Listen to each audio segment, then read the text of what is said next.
নমস্কার, আপনারা দেখছেন TV9 বাংলা ডিজিটাল। আমি কমলেশ।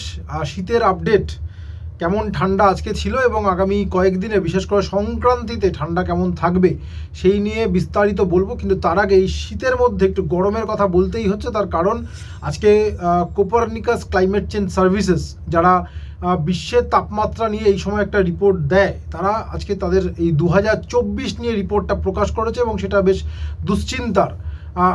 2024 যে বছরটা আমরা কাটিয়ে এলাম, সেটাই এতদিন পর্যন্ত যে পৃথিবী 1850 সাল থেকে যদি ধরা হয় যে রেকর্ড রয়েছে, তাতে দেখা যাচ্ছে 2024ই উষ্ণতম বছর।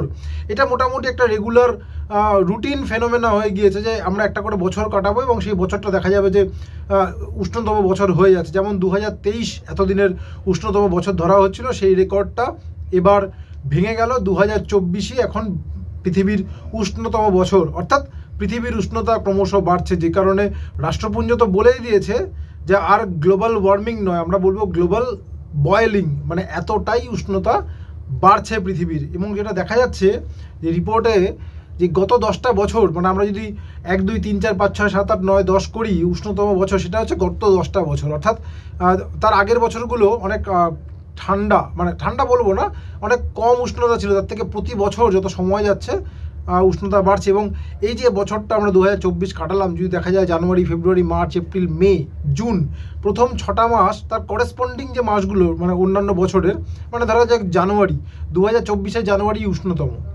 2024 ফেব্রুয়ারি উষ্ণতম ফেব্রুয়ারি, মানে এরকম জুন মাস পর্যন্ত প্রত্যেকটাই উষ্ণতম। আগস্ট 2023 সঙ্গে সমান সমান, আর আগস্টের পরবর্তী ডিসেম্বর পর্যন্ত প্রতিটা মাসই হচ্ছে সেকেন্ড ওয়ার্মেস্ট। তাহলে সেগুলো আবার 2023 উষ্ণতম, অর্থাৎ আমরা একটা উষ্ণতম ফেজের মধ্যে দিয়ে যাচ্ছি। এবং আশঙ্কার জায়গা কোথায়? এই যে প্যারিসে জলবায়ু পরিবর্তন সম্মেলন হলো, অনেক আলোচনা হলো এবং প্রতি বছরই একটা করে জলবায়ু পরিবর্তন সম্মেলন হয়, নানা রকমের চুক্তি হয়। আলটিমেটলি লাভের লাভ যে কিছুই হচ্ছে না। প্যারিসে বারবার করে চুক্তিটা হয়েছিল কেন? যে যদি পৃথিবীর গড় তাপমাত্রা, যেটা প্রি ইন্ডাস্ট্রিয়াল লেভেলে ছিল, তার থেকে যেন কোনোভাবে 1.5 ডিগ্রি না পেরিয়ে যায়, এটাই ছিল লক্ষ্য। এবার সেই 1.5 ডিগ্রির চৌকাঠ, মানে 1.5 ডিগ্রি সেলসিয়াসের চৌকাঠ পেরিয়ে গেল। এই প্রথম যদি প্রি ইন্ডাস্ট্রিয়াল লেভেল ধরা হয়, যখন থেকে শিল্পযুগ শুরু হয়েছে, তার আগে যে গড় তাপমাত্রা পৃথিবীর ছিল, তার থেকে 1.6 ডিগ্রি সেলসিয়াস উষ্ণ হয়ে গিয়েছে পৃথিবী। এবং এইটা নিয়ে কেন এত আশঙ্কার জায়গা?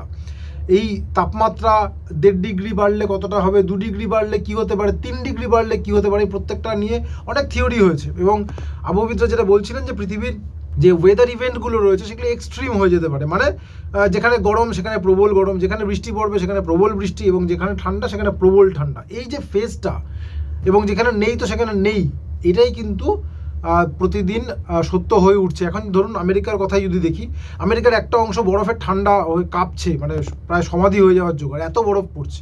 আমেরিকার আরেক প্রান্তে বৃষ্টি নেই, মানে এত শুকনো, দাবানল এবং তার সঙ্গে হাওয়া সব মিলিয়ে, মানে লস অ্যাঞ্জেলেস, ক্যালিফোর্নিয়া, বহু অঞ্চল পুড়ে ছাই হয়ে গেছে এবং হলিউডের দুয়ারে দাবানল পৌঁছে গেছে।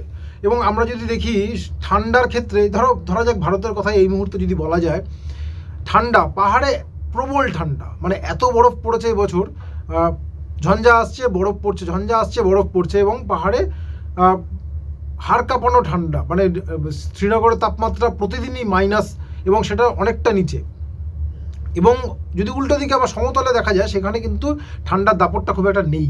অর্থাৎ এক জায়গায় ঠান্ডা, প্রবল ঠান্ডা, টানা ঠান্ডা, আর আমাদের এখানে ঠান্ডাটা আসছে আর চলে যাচ্ছে, আসছে আর চলে যাচ্ছে। অর্থাৎ ঠান্ডাটা কখনোই ভালো করে পড়তে পারছে না।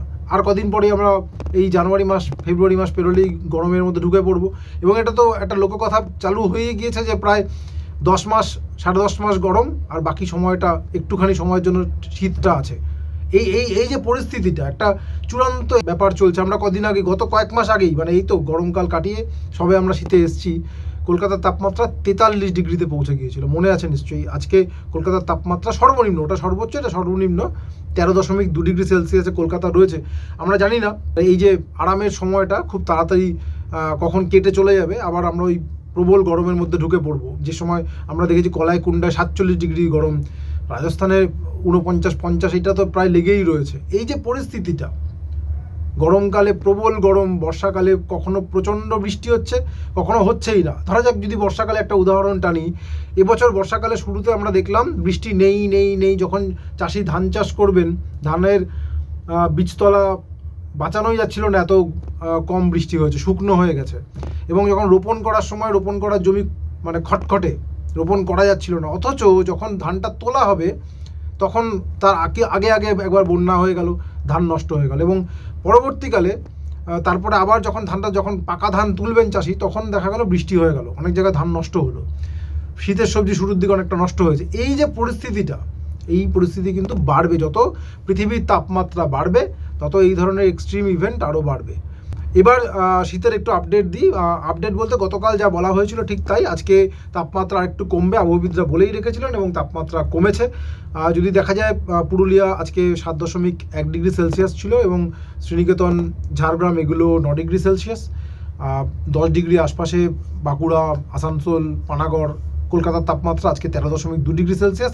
সেক্ষেত্রে মানে কলকাতার যে শীতলতম দিন আমরা আগে কাটিয়েছি 12.5 ডিগ্রি সেলসিয়াস এই মরশুমের, সেটা কিন্তু আজও ভাঙলো না। এবং যা পূর্বাভাস, কালও হয়তো প্রায় একই রকম ঠান্ডা থাকবে, রবিবার থেকে তাপমাত্রা বাড়বে, যেহেতু আরও একটা পশ্চিমী ঝঞ্ঝা উত্তর পশ্চিম ভারতে ঢুকে পড়েছে, তার প্রভাবে রোববার থেকে 2 থেকে 3 ডিগ্রি তাপমাত্রা বাড়বে। ফলে যে পূর্বাভাস রয়েছে জাকিয়ে শীত, তার আশা কিন্তু পৌষ সংক্রান্তিতে নেই। তারপরে শীত আবার ফিরতে পারে, কিন্তু হালকা, কারণ এর পেছন আরও একটা পশ্চিমী ঝঞ্ঝা আসছে। সেই আপডেট আবার দেবো কালকে। আপাতত এটুকুই, সঙ্গে থাকার জন্য অনেক ধন্যবাদ।